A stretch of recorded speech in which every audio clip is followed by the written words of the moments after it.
Zaldrizes Buzdaris goes down. Jon Snow. He's literally the shit, alright? Daenerys is also the shit, but Jon Snow's show is coming out. It's the one that's been greenlit. If you don't think that Daenerys and Sansa and Arya and King Bran the Broken will be brought up in this new series, well then you're a goddamn fool! In this video... what the fuck? In this video, I want to discuss two things that I think are worth mentioning. One of them I've kind of already mentioned, so I'll try to add more onto that. But all that aside, please do me a massive favor, and if you've already slapped a like on this video, the like goal is going to be 420. Also, make sure you subscribe. That's really, really crucial. If you're a super fan of my videos, check out my Patreon over on patreon.com/YourHuntReviews. But if you really want to help out my channel and you can't afford to do such a thing, just subscribe. If I get to re-reach 100,000 here on YouTube before House of the Dragon comes out, I'll probably not have the same issue that I've been having with YouTube's algorithm. So please, consider subscribing. Alone night in Zaldrizas Buzdari. Ixos. Daor. I don't want it.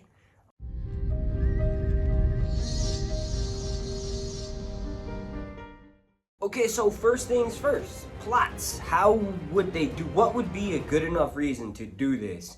And I've kind of seen it repeated online a little bit. Most people want Daenerys to come back, but I've seen the rhetoric of like, we don't want the Jon Snow sequel show to be a rehashing of all of the perceived failed plot points from the finale. And if you bring back Daenerys, it's kind of like that's what you're doing.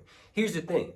Not only did HBO want more of a TV show, so did the creator of the entire universe, George R.R. Martin. So no matter which way you spin this Jon Snow prequel show or a sequel show and any other sequel show that comes out, no matter which way you spin it, it's always going to feel like they're repairing some of the damage that was done by the season 8 finale, which really was season 7B. It was only 13 episodes, and really there should have been about 20, right? Because each season before that had 10 episodes. So we're missing about a 7-episode arc. If they were to continue that into the Jon Snow sequel show, and if it's just a massive hit, well then obviously they want to do more. One of the ways they could do that is by leaving Daenerys dead. So it doesn't feel like constant callbacks or just rehashing old dead plot lines. It would be extremely stupid, but it would be possible to just keep Daenerys dead. How would it be Game of Thrones? Well, you bring in another contender, like Aegon, the true Aegon. Not that Jon Snow's not a true Aegon, it's just hard to believe that Rhaegar would name 2 of his children the same name, right? He already had a son named Aegon, who was killed supposedly by Gregor Clegane when he dashed his head into the wall.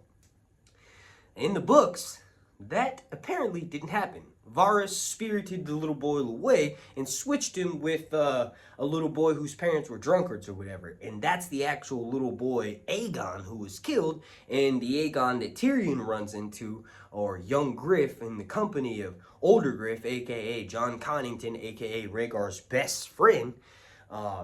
If that's the case, then that's kind of what they could do on the TV show. I've mentioned this before. Varys' death would be the catalyst that would bring Aegon forward.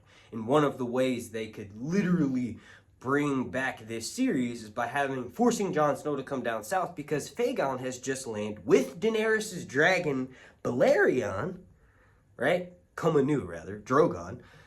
And Jon Snow has to take his wildling army down south and go and help Breanne and Sansa and maybe even Arya if she comes back. That way you'll have 2 different Aegons contending for the Iron Throne, but also leaving EMILIA Clarke and Daenerys' character dead because 1, EMILIA said she doesn't want to do it, and 2, some people think, like I just mentioned, that would be a complete rehashing.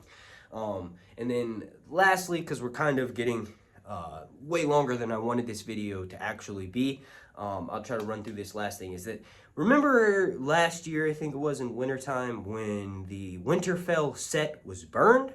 Well, what if that is because they're filming Daenerys coming back to kill Jon Snow? Like, supposedly the reason why the property was burned was because it was sold and the owner of that property wanted to remove the Winterfell set off of their property in order to probably do something with it, right? And they just wanted to burn it down to the ground. That's very plausible, but it could also be that HBO, Game of Thrones, they wanted to get some shots of Winterfell burning because if Daenerys comes back, one of the first things she would do is burn Jon Snow's home. Maybe she receives word from GRRM that he was sent to go north of the wall, and she remembers that she lost one of her dragons north of the wall and doesn't know the threat of what's up there, so maybe she wants to draw Jon Snow out, and the first thing that she could have done is burn Winterfell.